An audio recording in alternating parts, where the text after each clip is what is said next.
হযরত ওমর রাদিয়াল্লাহু তাআলা আনহুর শাসন আমলে তিনি যখন এই দুনিয়ার ভিতরে শাসন কার্য পরিচালনা করছিল, এমন সময় হযরত ওমরের রাজদরবারে একজন মহিলা চলে আসলো, একজন নারী চলে আসলো। একজন নারী এসে হযরত ওমরকে বলে, ও গো খলিফাতুল মুসলিমিন, আমার স্বামীর সাথে আমার ঝগড়া হয়েছে, আমার স্বামীর সাথে আমার ঝগড়া হয়েছে, ফ্যামিলির ভিতরে একটা পেরেশান সৃষ্টি হয়েছে। আমার স্বামী রাগ করে আমাকে 100টা তালাক দিয়ে দিয়েছে, এখন আপনি বিচার করে দেন। ওই মহিলা এসে হযরত ওমর ফারুককে বলতেছে, ওগো খলিফাতুল মুসলিমিন, আমার স্বামী আমারে 100টা তালাক দিয়েছে, আপনি বিচার করেন। হযরত ওমর তখন ওই মহিলাকে বলতেছে, ঠিক আছে, যাও যাও, তোমার স্বামীকে আমার রাজ দরবারে আসতে বলো, আমি বিচার করে দেব। ওই মহিলা বাসায় গিয়ে তার স্বামীকে গিয়ে বলে, ওগো স্বামী, হযরত ওমর খলিফাতুল মুসলিমিন তোমাকে তার রাজ দরবারে দেখা করতে বলেছে। হযরত ওমরের রাজ দরবারে যখন ওই স্বামীটা গিয়ে উপস্থিত হলো, হযরত ওমর তখন ওই পুরুষটাকে জিজ্ঞাসা করলো, তোমার স্ত্রীকে নাকি তুমি 100টা তালাক দিয়েছো, এর কাহিনী কি? 100টা তালাক তুমি কেন দিয়েছো? ওই পুরুষ তখন বলে, মেজাজটা বড় গরম ছিল, আমার মাথাটা খুবই গরম ছিল, এই জন্য 100 তালাক দিয়ে দিয়েছি। হযরত ওমর বলে, মিন শাইরিল্লাহ, এই যে তুমি তালাকটা দিয়েছো, এটা তো আল্লাহ তাআলার একটা নিদর্শন। তুমি আল্লাহ তাআলার নিদর্শনের উপরে কি রকম করে একটা ভেজাল সৃষ্টি করতে পারলা? আল্লাহর নিদর্শনটা তুমি কিভাবে ওলটপালট করতে পারলা? কারণ তোমার স্ত্রীকে যদি তুমি 3 তালাক দিতে, তাহলেই তো তোমার স্ত্রী তালাক হয়ে যায়, তাহলে তুমি কেন 100টা তালাক দিলা? হযরত ওমর ফারুক ওই লোকটাকে বলতেছে, তোমার স্ত্রীকে তুমি 100 তালাক দিয়েছো, কারণ কি? কয়, হুজুর, মেজাজ বড় গরম ছিল, মেজাজ বড্ড খারাপ ছিল, এই জন্য 3 তালাকের জায়গায় 100 তালাক মেরে দিছি। হযরত ওমর ফারুক তখন বলে, ঠিক আছে, যাও, 100 তালাক যখন দিয়েছো, 3 তালাকে তোমার বউ তালাক, বাকি 97টা তালাক তোমার পিঠের উপরে পড়বে। সুবহানাল্লাহ বলেন না? 3 তালাকে তোমার বউ তালাক, বাকি 97টা তালাক তোমার পিঠের উপরে পড়বে। এটাই হলো হযরত ওমর। হযরত ওমর ফারুক রাদিয়াল্লাহু তাআলা আনহুর শাসনামলে তিনি যখন মসজিদের নববীর ভিতরে গিয়ে নামাজ আদায় করাতেন, কোন একদিনের ঘটনা, হযরত ওমর ফারুক যোহরের নামাজ আদায় করলেন। যোহরের নামাজ শেষ করার পরে হযরত ওমর ফারুক দেখে মসজিদের ভিতরে কয়েকজন লোক দলবদ্ধ হয়ে বসে রয়েছে। সবাই যখন মসজিদ থেকে বের হয়ে চলে যায়, কিন্তু কয়েকজন লোক দলবদ্ধভাবে মসজিদের ভিতরে বসে থাকে। হযরত ওমর ফারুক আসরের নামাজ আদায় করলেন, আসরের পরেও দেখা যায় ওই কয়েকজন লোক আবার বসেছিল। হযরত ওমর ফারুক এসে মাগরিবের নামাজ আদায় করলো, এশার নামাজ আদায় করলো। এশার নামাজ আদায় করার পরেও দেখে সব লোকগুলো যখন বের হয়ে যায়, কিন্তু মসজিদে নববীর ভিতরে কয়েকজন লোক একত্রিত হয়ে বসে বসে আল্লাহর জিকির করে বসে থাকে। হযরত ওমর ফারুক পরের দিন এসে ফজরের নামাজ আদায় করলো মসজিদে নববীতে।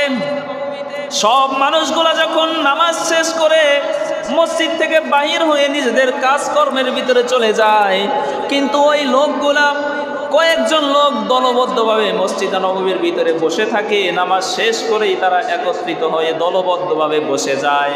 হযরত ওমর ফারুক এইবার ফজরের পরে গিয়ে তাদেরকে জিজ্ঞাসা করলো, তোমরা কে, এখানে কি করো? হযরত ওমর ফারুক গিয়ে জিজ্ঞাসা করলো, এই জায়গায় তোমরা কি করো? আমি তো কয়েকদিন যাবত লক্ষ্য করতেছি, নামাজ শেষ হওয়ার পরে সব লোকগুলা যখন চলে যায়, কিন্তু তোমরা তো মসজিদ থেকে বের হও না, এই মসজিদের ভিতরেই দলবদ্ধভাবে বসে থাকো, কি যেন আকিজুকি পাঠ করো। তোমরা এইখানে কি করো? আর তোমাদেরকে খাবারই বা কই থেকে পাও?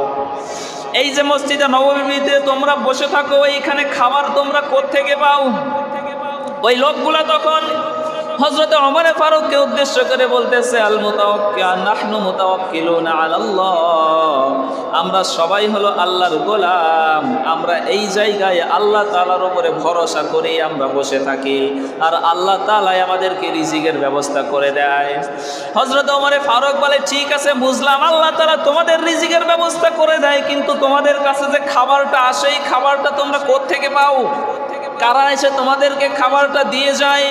ওই লোকগুলা তখন হযরত ওমর ফারুককে ডাক দিয়ে বলতেছে, গো খলিফাতুল মুসলিমিন, এই যে মসজিদে নববীর ভিতরে আমরা দলবদ্ধভাবে বসে থেকে আল্লাহ তাআলার জিকির আজগার করি, আমাদের জিকির আজগারগুলো দেখে দেখে এলাকার যত মানুষ রয়েছে তারাই এসে এসে আমাদেরকে খাবার দিয়ে যায়, ওই খাবারগুলা খেয়ে খেয়ে মসজিদের ভিতরে আমরা বসে থাকি। হযরত ওমর ফারুক তখন ওই লোকগুলাকে বলতেছে, হযরত ওমর ফারুক ওই লোকগুলোকে তখন বলতেছে, আল মুতাওয়াক্কিলু বা'দুকুম আলা বা'দ, এই যে তোমরা মসজিদে নববীর ভিতরে বসে থাকো, এইটা তো তোমরা আল্লাহর উপরে ভরসা করে বসে থাকো না, কারণ তোমরা এই মসজিদে নববীর ভিতরে বসে থাকো আর আল্লাহ তাআলার জিকির আজগার করো, তোমাদের জিকির আজগার দেখে এলাকার লোকগুলো তো তোমাদের জন্য খাবার নিয়ে আসে, তাহলে তো তোমরা এলাকার লোকের উপরেই ভরসা করো, যে এলাকার লোকেরা আমাদেরকে দেখে খাবার নিয়ে আসবে, ওই খাবারগুলো খেয়ে আমরা এই জায়গায় অবস্থান করব, তোমরা তো আল্লাহর উপরে ভরসা করলা না, এই ভরসাটা তো হয়ে গেল মানুষের উপরে। হযরত ওমর ফারুক তখন তাদেরকে বলে দিল, আল্লাহ তাআলার কোরআনের আয়াত শুনিয়ে দিল, ফাইদা কাদাইতুমুস সালাতা ফান্তাশিরু ফিল আরদি ওয়াবতাগু মিন ফাদলিল্লাহ। হযরত ওমর ফারুক তখন বলতেছে, কোনো মানুষের জন্য এইটা শোভনীয় নয় যে নামাজ শেষ করে সেই ব্যক্তিটা মসজিদের ভিতরেই বসে জিকির আজগার করবে। যখন তোমাদের নামাজ শেষ হয়ে যাবে জমিনের ভিতরে ছড়িয়ে যাও, যেই সকল ছাত্র ভাইরা রয়েছে নামাজ শেষ করে তোমাদের প্রতিষ্ঠানে চলে যাও, যারা কর্মজীবী লোক রয়েছে, ব্যবসায়ী লোক রয়েছে, তোমরা ব্যবসা প্রতিষ্ঠানের ভিতরে চলে যাও, যেই সকল কৃষক ভাইরা রয়েছে নামাজ শেষ করে মাঠের ভিতরে চলে যাও, নামাজ শেষ জমিনের ভিতরে ছড়িয়ে ছিটে যাও, রিজিক সন্ধান করো, আল্লাহ তোমাদেরকে রিজিক দিবে, কিন্তু মসজিদের ভিতরে বসে থাকা যাবে, মসজিদের ভিতরে কিন্তু বসে থাকা যাবে না। হযরতে ওমর ফারুক তখন ওই সকল লোকদেরকে বলে দিল, যদি আমি দ্বিতীয় আজ জোহরের নামাজে এসে দেখি তোমরা এই জায়গায় বসে রয়েছো, তোমাদেরকে কিন্তু ঘাড় ধাক্কা দিয়ে মসজিদে নববীর ভিতর থেকে বের করে দেব। এইটাই হলো হযরতে ওমর, যে আল্লাহ তাআলার নিদর্শনের জায়গায়, আল্লাহ তাআলার হুকুমের জায়গায়, আল্লাহ তাআলা যে জিনিস বলে দিয়েছে ওই রায়ের জায়গায় যদি অন্য কোনো নিয়ম চলে আসে, হযরতে ওমর তখন ওই সময় কঠোর হয়ে যায়। হযরতে ওমরের মতো কঠোর সাহাবী আল্লাহর জমিনে আর দ্বিতীয় আরেকটিও ছিল না। এজন্য বিশ্বনবী বলে দিল, আসাদ্দুহুম ফি আমরিল্লাহি ওমর, হযরত ওমর হলো সবচাইতে কঠোর হৃদয়ের সাহাবী, আল্লাহর দ্বীনের ব্যাপারে যেই সাহাবীটা সবচাইতে কঠোর ছিল। সুবহানাল্লাহ বলেন। তাহলে এক নম্বর সাহাবী হলো হযরতে আবু বকর, যিনি সবচাইতে নরম দিলের সাহাবী রয়েছিল, যার হৃদয়টা সবচাইতে কোমল ছিল। দুই নম্বর সাহাবী হলো হযরত ওমর, যার হৃদয়টা আল্লাহর দ্বীনের ব্যাপারে সবচাইতে কঠোর ছিল, যেই ওমর আল্লাহর দ্বীনের ব্যাপারে কাউকে কখনোই ছাড় দেয় নাই। আল্লাহর নবী এরপরে বলতেছে, ওয়াসতাকুম হায়ান উসমান, আমার সাহাবীদের মধ্যে সবচাইতে লজ্জাশীল সাহাবী হলো হযরত ওসমান। নারীদের যেই পরিমাণ লজ্জা ছিল, হযরত ওসমান রাদিয়াল্লাহু তাআলা আনহুর একজন নারীর চাইতেও বেশি লজ্জাশীল সাহাবী ছিল হযরত ওসমান। কিন্তু আমাদের সমাজের ভিতরে দেখা যায়, আমাদের ভিতরে লাজ শরমের কোনো বালাই নাই। কেমন করে আমরা নষ্টামি শিখবো, কেমন করে আমরা বেহায়াপনা শিখবো, কেমন করে ছোট ছোট ড্রেস পরে রাস্তাঘাটে ঘুরে বেড়াবো, এইটাই আমাদের সমাজে শিক্ষা দেওয়া হয়, ঠিক কিনা? কেমন করে নিজেদের বেহায়াপনার ভিতরে, অশ্লীলতার ভিতরে নিজেদেরকে নিমজ্জিত করব, ওই জিনিসগুলো বর্তমানে ইন্ডিয়ান হিন্দি সিরিয়ালের ভিতরে শিক্ষা দেওয়া হয়, ঠিক কিনা? প্রত্যেকটা ঘরে ঘরে দেখবেন হিন্দি সিরিয়ালের ভিতরেই কেমন করে বউ শাশুড়ির ভিতরে ঝগড়া লাগানো যায়, কেমন করে স্বামী স্ত্রীর ভিতরে ঝগড়া লাগানো যায়, একটা ফ্যামিলিকে কিভাবে ধ্বংস করা যায়, দেখবেন হিন্দি সিরিয়ালগুলোর ভিতরে ওই জিনিসগুলোই শিক্ষা দেওয়া হয়। এই জন্য আল্লাহর নবী বিশ্বনবী জনাবে মুহাম্মদুর রাসূলুল্লাহ সাল্লাল্লাহু আলাইহি ওয়াসাল্লাম বলে দিল, ওয়াসতাকুম হায়াআন উসমান, আমার এই সাহাবীদের মধ্যে সবচাইতে লজ্জাশীল সাহাবী হলো হযরত ওসমান। দেখেন বিশ্বনবী বলেন, ইদা লাম তাস্তাহি ফাসনা মা শিতা, যেই ব্যক্তির লজ্জা নাই ওই ব্যক্তি যা মনে চাই তাই করতে পারে। আরেক হাদিসের ভিতরে বিশ্বনবী বলে দিল, আল হায়াউ শু'বাতুম মিনাল ঈমান, লজ্জাই হলো ঈমানের অঙ্গ, যার লজ্জা নাই তার ভিতরে কোনো ঈমানও নাই, ঠিক কি না? যার ভিতরে লজ্জা নাই, হায়া নাই, শরম নাই, ওই ব্যক্তি তো বেহায়া। নির্লজ্জপানা, যখন যেখানে যা মনে চায় ওইটাই করতে পারে। কারণ একজন লজ্জাশীল মানুষ সে কখনো সব জায়গায় সব কাজ করতে পারে না, ঠিক কিনা? একজন মানুষের ভিতরে যখন হায়া থাকবে, লজ্জা থাকবে, শালীনতা থাকবে, ওই মানুষটা সব জায়গায় সব ধরনের কাজ করতে পারবে না। আর আল্লাহর নবী এইটাই বলে দিল, আল হায়া উসমাতুম মিনাল ঈমান, এই লজ্জাই হলো ঈমানের অঙ্গ। যার ভিতরে লজ্জা নাই, শরম নাই, ওর ভিতরে কোনো ঈমানও নাই। দেখেন বিশ্বনবী জনাবে মুহাম্মদুর রাসূলুল্লাহ সাল্লাল্লাহু আলাইহি ওয়াসাল্লাম এত পরিমাণ লজ্জাশীল সাহাবী, এত পরিমাণ লজ্জাশীল নবী ছিল। বিশ্বনবীর দুধ মা হালিমা তিনি বলেন, আমি বিশ্বনবীকে 2 বছর আমার বুকের দুধ খাওয়ালাম। শিশু মোহাম্মদকে 5 বছর যাবত আমার কাছে রেখে আমি লালন পালন করলাম। এই 5 বছর যে আমি শিশু মোহাম্মদকে আমার কাছে রেখেছি, শিশু মোহাম্মদের যখন কোনো ক্ষুধা লাগে শিশু মোহাম্মদ কান্না করে না। শিশু মোহাম্মদের যদি শরীরে কোনো ব্যথা লেগে যায় শিশু মোহাম্মদ কান্না করে না। কিন্তু 5 বছর যাবত যখন আমি শিশু মোহাম্মদকে লালন পালন করেছি, আমি দেখেছি যখন শিশু মোহাম্মদের লজ্জা স্থানের ওপর থেকে কোনো কাপড়টা সরে যায়, ওই সময় শিশু মোহাম্মদটা হাউমাউ করে কান্না শুরু করে দেয়। সুবহানাল্লাহ বলে। শিশু মোহাম্মদের শরীরে যদি কোনো ব্যথা লাগে তিনি কান্না করে না, শিশু মোহাম্মদের যদি ক্ষুধা লাগে তিনি কান্না করে না। কিন্তু যখন শিশু মোহাম্মদের লজ্জা স্থানের উপর থেকে কোনো কাপড়টা সরে যায়, ওই সময় শিশু মোহাম্মদটা হাউমাউ করে কান্না শুরু করে দেয়। এমন নবী আমাদের নবী ছিল, যেই নবী এত পরিমাণ লজ্জাশীল ছিল যে ক্ষুধা লাগলেও কান্না করতো না। শিশু যে বাচ্চা মানুষ, ক্ষুধা লাগলেই তো কান্না করার কথা, কিন্তু ক্ষুধা লাগলেও কান্না করে না, ব্যথা লাগলেও কান্না করে না। যখন তার লজ্জা স্থানের উপর থেকে কাপড়টা সরে যেত, ওই সময় শিশু মোহাম্মদ কান্না শুরু করে দিত। আল্লাহর নবীর বিশ্বনবীর বয়স যখন 7 কিংবা 8 বছর বয়স, মক্কা নগরের ভিতরে যখন মসজিদুল হারাম কাবা শরীফটা নির্মাণ করা হবে, সকলেই চায় যে আমরা কাবা শরীফ নির্মাণ করার সময় যেন ওই নির্মাণ কাজে আমরা শরীক হতে পারি। কারণ কাবা শরীফের সাথে নির্মাণ কাজের সাথে যদি শরীক হতে পারি, তাহলে আল্লাহ রাব্বুল আলামিন আমল নামাই তো সওয়াব দিয়ে পরিপূর্ণ করে দিবে। এখন কি করে এই কাবা শরীফটা নির্মাণ কাজে আমরা শরীক হতে পারি? তখন সকলে মিলে সিদ্ধান্ত নিল, একটা একটা করে পাথর কেটে কেটে ওই পাথরগুলো কাঁধে করে বয়ে নিয়ে এসে আমরা একটা একটা করে পাথর রেখে রেখে একটা দেওয়াল নির্মাণ করে আমরা কাবা শরীফটা পুনর্নির্মাণ করব। বিশ্বনবীর বয়স যখন 7 কিংবা 8 বছর সময়, ওই 7 কিংবা 8 বছর বয়সে বিশ্বনবীর সমবয়সী যত শিশু ছিল, বিশ্বনবীর সমবয়সী যত বাচ্চাগুলো ছিল, সকল বাচ্চাগুলো ওই কাবা শরীফ নির্মাণ করার সময় সকলে মিলে পাথর টানা শুরু করে দিয়েছে। বিশ্বনবীও কাঁধে করে করে একটা একটা করে দুইটা দুইটা করে পাথর টেনে টেনে নিয়ে এসে কাবা শরীফ নির্মাণ কাজে অংশগ্রহণ করেছে। বিশ্বনবীর সময় যত ছোট ছোট শিশুগুলা ওই কাবা শরীফ নির্মাণ করার সময় ওই নির্মাণ কাজে অংশগ্রহণ করেছিল, সকলের পরনে যেই লুঙ্গিটা ছিল ওই লুঙ্গিটা খুলে কাঁধের উপরে রেখে, ওই কাঁধের উপরে একটা করে পাথর রেখে রেখে ওই কাবা শরীফের কাছে নিয়ে যাইতো। ওই লুঙ্গি খুলে কাঁধের উপরে রাখতো যাতে করে কাঁধে তারা ব্যথা না পায়। কিন্তু বিশ্বনবী এত লজ্জাশীল নবী, তার সমবয়সী যত শিশু ছিল, যত বাচ্চাগুলো ছিল, সবাই কিন্তু পরনের কাপড় খুলে কাঁধের উপরে রেখে ওই পাথরগুলা টানে। কিন্তু বিশ্বনবী তার পরনের কাপড় খোলে না, বিশ্বনবী তারপরে পাথর টানে। এই জিনিসটা আবু তালেব, বিশ্বনবীর চাচা আবু তালেবের লক্ষ্য পড়ে গেল, আবু তালেবের চোখে পড়ে গেল। আবু তালেব গিয়ে শিশু মোহাম্মদকে বলে, ওগো আমার ভাতিজা, সকল শিশুদেরকে দেখি তাদের পরনের কাপড়গুলো খুলে তাদের কাঁধের উপরে রেখে একটা একটা করে পাথর টেনে টেনে এই কাবা শরীফ নির্মাণ কাজে অংশগ্রহণ করেছে, কিন্তু আমি তো দেখি তুমি তোমার পরনের কাপড়টা খোলো নাই, খালি কাঁধের উপরে কিভাবে এত বড় বড় পাথরগুলো টেনে টেনে তুমি নিয়ে যাও?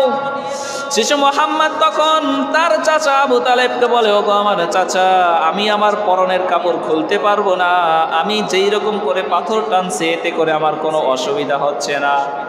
সকল শিশুরা ওই সময় বিশ্বনবী যে ওই কাবা শরীফ নির্মাণ কাজে অংশগ্রহণ করলো, সকল শিশুরা তাদের পরনের কাপড়গুলো খুদে কাঁধের উপরে রেখে সবাই পাথর টানে একটা করে, আর বিশ্বনবী কাঁধের উপরে কোনো কিছু না রেখেও বিশ্বনবী পাথর টানে দুইটা করে। সুবহানাল্লাহ বলেন। আল্লাহর নবী বিশ্বনবী তার পরনের কাপড় কিন্তু খোলে নাই। তার চাচা আবু তালেব তখন বলল, তোমার পরনের কাপড় খুলে নাও, তুমি তো এখন বাচ্চা মানুষ, পরনের কাপড় খুললে তো তোমার কোনো অসুবিধা হবে না। আমাদের সমাজের ভিতরে দেখবেন যে বিশেষ করে এখন এই জিনিসগুলো খুব কম দেখা যায়। যারা মুরব্বী বাবাজিরা আছে ছোটবেলায় তারা দেখেছেন, যখন বর্ষার মৌসুম চলে আসতো, যখন বৃষ্টির সিজন চলে আসতো, 7-8 বছরের বাচ্চাগুলো বৃষ্টির ভিতরে বর্ষার সিজনে নদীর ভিতরে তারা কাপড় চোপড় সব কিছু খুইলা নদীর ভিতরে ডুবাইতে শুরু করে দেয়। এরকম হয় না ভাই? এরকম কিন্তু শুরু হয়ে যাইতো। তারা ওই নদীর ভিতরে ডুবাইতে ডুবাইতে, খালের ভিতরে ডুবাইতে ডুবাইতে যেই পর্যন্ত না তাদের চোখগুলো লাল হয়ে যাইতো, ওই পর্যন্ত তারা ওই নদী থেকে, ওই পুকুর থেকে তারা উঠতো না। বিশ্বনবীর চাচা আবু তালেব তখন তার ভাতিজা মুহাম্মদকে বলে, ওগো আমার প্রাণপ্রিয় ভাতিজা, সবাই তো কাঁধের উপরে কাপড় রেখে রেখে এই পাথরগুলো টানে, আমি তো দেখতে পাচ্ছি তুমি তোমার কাঁধের উপরে কোনো কিছুই না রেখে একটা একটা করে, দুইটা দুইটা করে তুমি যে পাথর টানছো, তোমার তো মনে হয় কষ্ট হয়ে যাচ্ছে। তোমার পরনের কাপড়টা একটু খুলে ওইটা কাঁধের উপরে রেখে এই পাথরগুলো টানো, তাহলে তো তোমার কাঁধের উপরে তুমি কোনো ব্যথা অনুভব করবে না। যখন চাচা আবু তালেব বিশ্বনবীর কাপড়টা ধরে টান দিয়েছে, বিশ্বনবীর লুঙ্গিটা ধরে যখন টান দিয়েছে, চাচা আবু তালেব ওই লুঙ্গিটা ধরে টান দিতে দেরি, কিন্তু বিশ্বনবী মুহূর্তের ভিতরে অজ্ঞান হয়ে যেতে দেরি হয় না। সুবহানাল্লাহ বলে। তার মানে বিশ্বনবীর লজ্জা স্থানও কেউ দেখতে পায় নাই। বিশ্বনবী কাপড় খোলা লাগে, বিশ্বনবী ওই জায়গায় অজ্ঞান হয়ে পড়ে গিয়েছে। এত পরিমাণ লজ্জাশীল নবী আমাদের নবী ছিল। কিন্তু বর্তমান সমাজের ভিতরে তাকালে দেখা যায় আমাদের ভিতরে লাজ শরমের কোনো বালাই নাই, লজ্জা শরম বলতে কিচ্ছু নাই। যখন যেটা যার যেখানে যেটাই মনে চাচ্ছে ওইটাই সবার সামনে করে বেড়াচ্ছে। কিন্তু আল হায়া উসুমাতুম মিনাল ঈমান, লজ্জাই তো ঈমানের অঙ্গ। আপনার ভিতরে যদি লজ্জাই না থাকে তাহলে তো আপনার ভিতরে ঈমানই নাই। আর বর্তমান সমাজের ট্রেন্ডিং যে পোশাকগুলো, আমরা তো আগে দেখতাম যে যারা খুবই গরিব ছিল, যারা খুবই অসহায় ছিল, কাপড় চোপড় কিছুই ছিল না, তারা একটা প্যান্ট, একটা কাপড়, একটা শার্ট পরতে পরতে ছিঁড়ে যাইতো, কত জায়গায় যে ছিঁড়ে যাইতো, পরতে পরতে পুরান হয়ে যাওয়ার পরে ছিঁড়ে যাইতো। তারপরে ওই গরিব মানুষগুলো, অসহায় মানুষগুলো ওই ছেঁড়া পোশাকগুলো পরে ঘুরে বেড়াতো। কিন্তু বর্তমান ট্রেন্ডিংয়ে তো দেখা যায় যে এখন যারা কোটিপতি বড় লোকের মানুষগুলো, যাদের কোটি কোটি টাকা, তারা মার্কেটে গিয়ে হাজার হাজার টাকা খরচ করে ওই ছেঁড়া পোশাকগুলোই কিনে নিয়ে আসে। ঠিক কিনা? কথা বলেন, এরকম কি হচ্ছে না ভাই? এরকম হরহর হচ্ছে। দেখা যায় যাদের টাকা পয়সাও অঢেল, এখন নারী পুরুষ কোনো ভেদাভেদ নাই। দেখবেন রাস্তাঘাটে চলাফেরা করলে দেখা যায় যে পুরুষরাও যেমন পোশাক পরে, নারীরাও তেমনই পোশাক পরে। দূর থেকে দেখে তাকে বোঝা যাবে না ওইটা কোনো পুরুষ নাকি নারী। দূর থেকে দেখে এইটা অনুমান করার কোনো সুযোগ নাই যে ওইটা একটা পুরুষ হেঁটে যাচ্ছে নাকি একটা নারী হেঁটে যাচ্ছে। একজন পুরুষও জিন্সের প্যান্ট পরতেছে, একজন নারীও জিন্সের প্যান্ট পরতেছে, তাও প্যান্টগুলো যে কত জায়গায় ছেঁড়া, যেটা বলার কোনো অবকাশ রাখে না। কিন্তু বিশ্বনবী হাদিসের ভিতরে বলে দিয়েছে, আল হায়া ও শুবাতুম মিনাল ঈমান, যেই সকল মানুষের ভিতরে লজ্জা নাই, যেই সকল মানুষের ভিতরে হায়া নাই, তাদের ভিতরে কোনো ঈমানও নাই। ঠিক কিনা? এই জন্য এই হাদিস থেকে আমাদেরকে শিক্ষা নিয়ে, বিশ্বনবীর হাদিস থেকে শিক্ষা নিয়ে আমাদেরকে লজ্জাশীল হতে হবে। যদি আমরা লজ্জাশীল হতে পারি তাহলেই পরিপূর্ণ ঈমান আমাদের ভিতরে চলে আসবে। আর যদি আমরা লজ্জাশীল না হতে পারি তাহলে তো আমাদের ভিতর থেকে ঈমানটা ধীরে ধীরে চলে যাবে। এই জন্য বিশ্বনবী 3 নাম্বার সাহাবীর কথা বলে দিল। আমার সাহাবীদের মধ্যে সবচাইতে লজ্জাশীল সাহাবী হযরতে ওসমান। হযরতে ওসমানের মতো লজ্জাশীল সাহাবী আমার সাহাবীদের ভিতরে দ্বিতীয় আরেকটিও ছিল না। দেখেন আল্লাহর নবী বিশ্বনবী হাদিসের ভিতরে জন্যই বলে দিয়েছে, ওয়াস্তাকুম হায়াআন ওসমান। ওসমান রাদিয়াল্লাহু তাআলা আনহুর সবচাইতে বেশি লজ্জাশীল ছিল। একজন নারীর যে পরিমাণ লজ্জা না থাকে, হযরতে ওসমান তার চাইতেও বেশি লজ্জাশীল সাহাবী ছিল। ইদআউনা ইয়াউমাল কিয়ামাতি বিআসমাইকুম ওয়া বিআসমাই আবাইকুম। বিশ্বনবী বলেন, যদি তোমরা তোমাদের শিশুদেরকে এই ধরনের সুন্দর সুন্দর নাম রাখো, যেমন ধরেন ওসমান, এইটা অনেক সুন্দর একটা নাম না? ওসমানের কত সুন্দর একটা নাম। আমাদের সমাজের ভিতরে তাকালে দেখা যায় যে কি উল্টাপাল্টা এমনি একটা নাম রেখে দেয়। এই যে সাহাবীদের নামের সাথে তুলনা করে যদি সুন্দর সুন্দর নামগুলো আপনি রাখেন, এইখান থেকে অনেক ফজিলত আপনি পাবেন। আল্লাহর নবী হাদিসের ভিতরে বলে দিয়েছে, ইদআউনা ইয়াউমাল কিয়ামাতি বিআসমাইকুম ওয়া বিআসমাই আবাইকুম। কিয়ামতের ময়দানে আল্লাহ রাব্বুল আলামিন আপনার পিতার নাম ধরে ধরে, আপনার নাম ধরে ধরে, সুন্দর সুন্দর নাম ধরে ধরে আল্লাহ তাআলা ডাকতে থাকবে। ওই কিয়ামতের ময়দানে যদি আল্লাহ তাআলা আপনার সুন্দর নাম ধরে ডাকতে থাকে, তাহলে তো আল্লাহ তাআলা আপনাকে জান্নাতে দেওয়ার জন্যই আপনাকে ডাকবে, নাকি জাহান্নামে দেওয়ার জন্য ডাকবে ভাই? আল্লাহ তো অবশ্যই আপনাকে জান্নাতে দেওয়ার জন্যই আপনার সুন্দর সুন্দর নামগুলো ধরে ধরে আপনাকে ডেকে বের করে নিয়ে আসবে। এজন্য আল্লাহর নবীর সাহাবী বিশ্বনবী সাহাবীদেরকে উদ্দেশ্য করে বলে দিয়েছে, ইউদাউনা ইয়াউমাল কিয়ামাতি বিআসমাইকুম ওয়া বিআসমাই আবাইকুম ফাআহসিনু আসমাইকুম। এজন্য তোমরা সুন্দর সুন্দর নাম রাখবা, তোমাদের সন্তান যারা হবে তোমাদের সন্তানদেরকে সুন্দর সুন্দর নাম রাখবা। তার মানে 3 নাম্বার গেল, হযরতে ওসমান হলো সবচাইতে লজ্জাশীল সাহাবী। 4 নাম্বার বিশ্বনবী বলে দিয়েছে, ও আকাদাহুম আলী। এই দুনিয়ার ভিতরে আমার সাহাবীদের মধ্যে সবচাইতে সঠিকভাবে রায় দিতে পারতো, আল্লাহর কোরআন দিয়ে রায় দিতে পারতো হযরতে আলী। কিন্তু আমাদের বর্তমান সমাজের ভিতরে রায়গুলো কোরআন থেকে দেওয়া হয় না। পার্লামেন্টের ভিতরে, সংসদ ভবনের ভিতরে কোরআন দ্বারা রায় করা হয় না, ঠিক কিনা? আল্লাহর কোরআন দ্বারা যদি রায় করা না হয়, আল্লাহর কোরআন দ্বারা যদি বিচার করা না হয়, আল্লাহ রাব্বুল আলামিন কোরআনুল কারীমের ভিতরে 3 জায়গায় 3 রকম ভাষা ইউজ করে বলে দিয়েছে। আল্লাহ রাব্বুল আলামিন প্রথমে বলে দিয়েছে, ওয়া মাল্লাম ইয়াহকুম বিমা আনজালাল্লাহু ফাউলাইকা হুমুল কাফিরুন।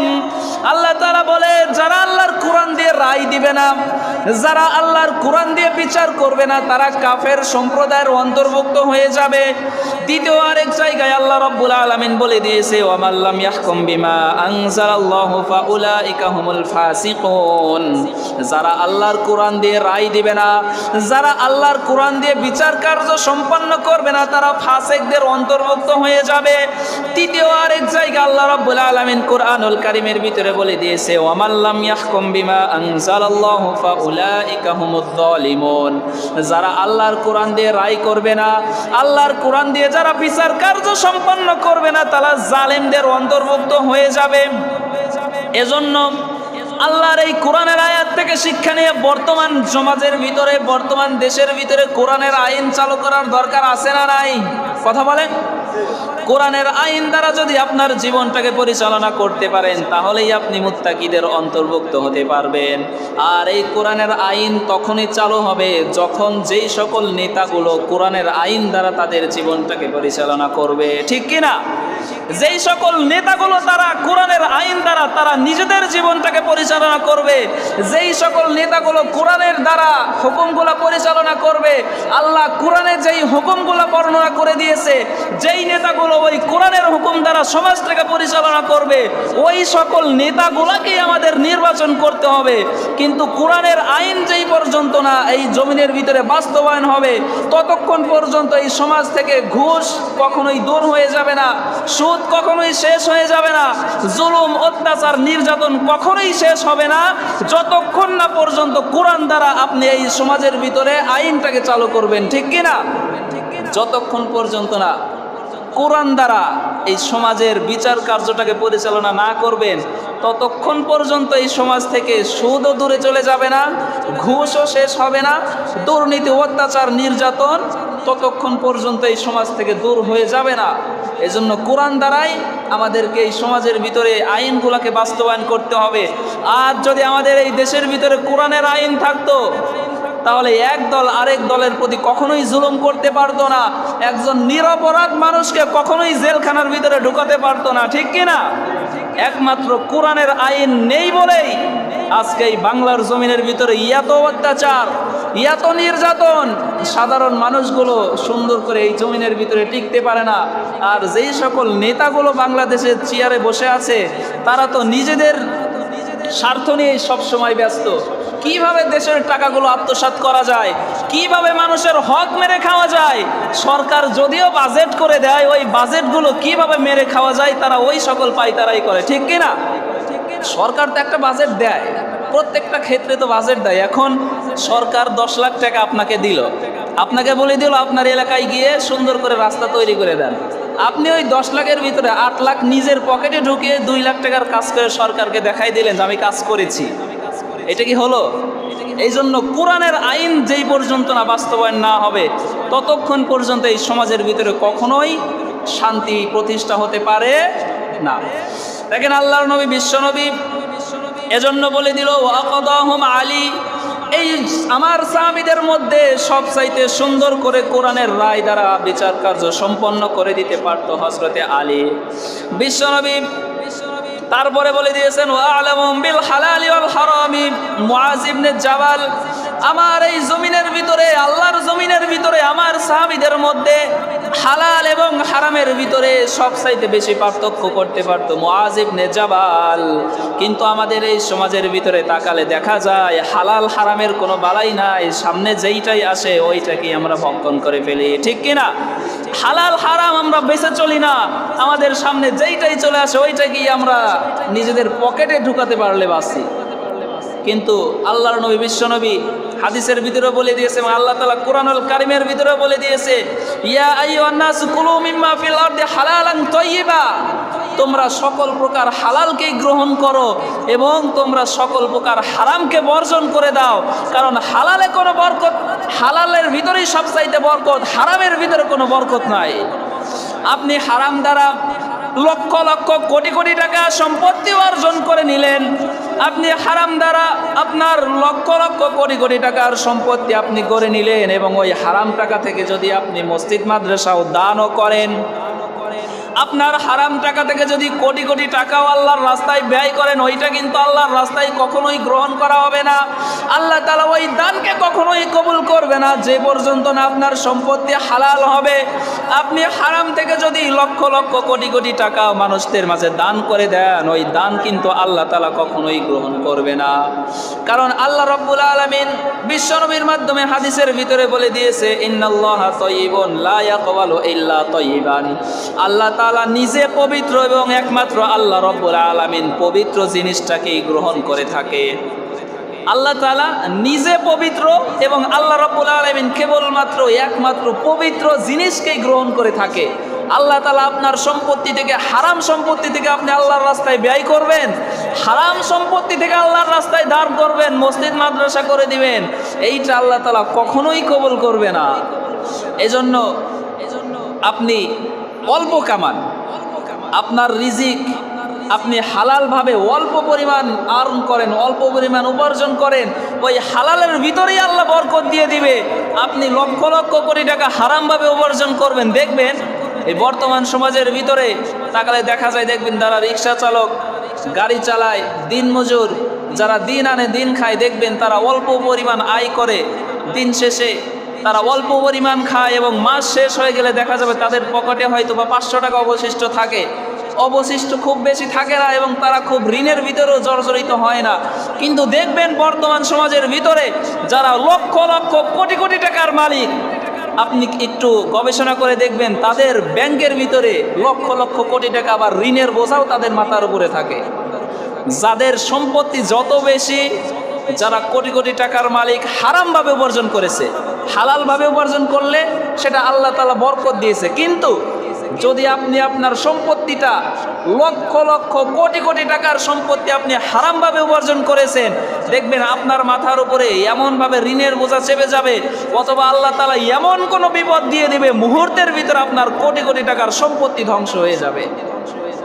এই জন্য আল্লাহ রাব্বুল আলামিন বিশ্বনবীর মাধ্যমে আমাদেরকে জানিয়ে দিয়েছে ইয়া আইয়ুহাল্লাযীনা আমানু কুলু মিম্মা ফিল আরদি হালালান তাইয়্যিবা, তোমরা তোমাদের সম্পত্তি থেকে হারাম সব কিছু বর্জন করে দাও, হালালভাবে সম্পত্তিটাকে উপার্জন করো এবং তোমার ওই হালাল সম্পত্তি থেকে যদি আল্লাহর রাস্তায় ব্যয় করতে পারো, ওইটাই আল্লাহ তাআলা গ্রহণ করবে। ইন্নাল্লাহা তাইয়্যিবুন লা ইয়াকবালু ইল্লা তাইয়্যিবান, আল্লাহ তাআলা নিজে পবিত্র এবং একমাত্র আল্লাহ রাব্বুল আলামিন ওই পবিত্র জিনিসটাকেই গ্রহণ করে থাকে। এজন্য আপনি আপনার পবিত্র সম্পত্তি থেকে যদি আল্লাহ তাআলার রাস্তায় অল্প পরিমাণও ব্যয় করে দেন, ওই অল্প পরিমাণ সম্পত্তি কিয়ামতের ময়দানে দেখা যাবে উহুদ পরিমাণ বিশাল বিশাল বড় বড় পাহাড়ের সমান আপনার এই অল্প পরিমাণ সম্পত্তি আপনার সামনে হাজির হয়ে গিয়েছে। এই জন্য হালাল থেকে আপনি ব্যয় করবেন, অল্প পরিমাণ আল্লাহর রাস্তায় দান করেন। ওইটা একজন হারাম থেকে তার সম্পত্তি থেকে কোটি কোটি টাকা ব্যয় করার চাইতেও হাজার গুণে উত্তম। এজন্য এইখান থেকে শিক্ষা নিয়ে আপনাকে জীবনে সব সময় অল্প উপার্জন করলেও হালালভাবে উপার্জন করতে হবে, সমস্ত প্রকার হারাম কাজ থেকে বিরত থাকতে হবে। দেখেন আল্লাহ রাব্বুল আলামিন বিশ্বনবীর মাধ্যমে আবার জানিয়ে দিয়েছেন তার সাহাবীদের ভিতরে সব চাইতে যেই সকল সাহাবীদের ভিতরে বিশেষ বিশেষ গুণ ছিল, তাদের ভিতরে আরেকজন সাহাবী হলো আল্লাহর নবী বিশ্বনবী বলে দিল আমার সাহাবীদের মধ্যে সব চাইতে বেশি ফারায়েজের জ্ঞান জানতো মুআজ ইবনে জাবাল। ফারায়েজের জ্ঞান সব চাইতে বেশি জানতো মুআজ ইবনে জাবাল রাদিয়াল্লাহু তাআলা আনহু। যেই সাহাবীর এত পরিমাণ ফারায়েজের গুণ ছিল, অর্থাৎ আল্লাহ রাব্বুল আলামিন যেই সকল ফারায়েজটা দিয়ে দিয়েছে, আপনার যে সম্পত্তি রয়েছে সন্তানদের ভিতরে বন্টন করতে হবে সঠিক পরিমাণে, সঠিকভাবে আপনার সম্পত্তিটাকে সন্তানদের মাধ্যমে ছেলেদের ভিতরে ছেলে মেয়েদের ভিতরে বন্টন করে দিতে হবে। এই জ্ঞানটা যেই সাহাবীর বেশি ছিল, সেই সাহাবীর নাম হচ্ছে হযরত মুআজ ইবনে জাবাল। দেখেন আল্লাহ রাব্বুল আলামিন কুরআনুল কারীমের ভিতরে ইরশাদ করে দিয়েছে ইউসিকুমুল্লাহু ফি আওলাদিকুম লিযযাকারি মিসলু হাদ্দিল উনসায়াইন। আল্লাহ রাব্বুল আলামিন বলে আমি আল্লাহ তোমাদেরকে যেই সম্পত্তিটা দিয়েছি, যখন তোমরা এই সম্পত্তিটা সন্তানদের মাধ্যমে সন্তানদের ভিতরে বন্টন করে দিবা, তোমার একজন ছেলে যেই পরিমাণ সম্পত্তি পাবে, তোমার একজন মেয়ে ওই ছেলের অর্ধেক পরিমাণ সম্পত্তি পাবে।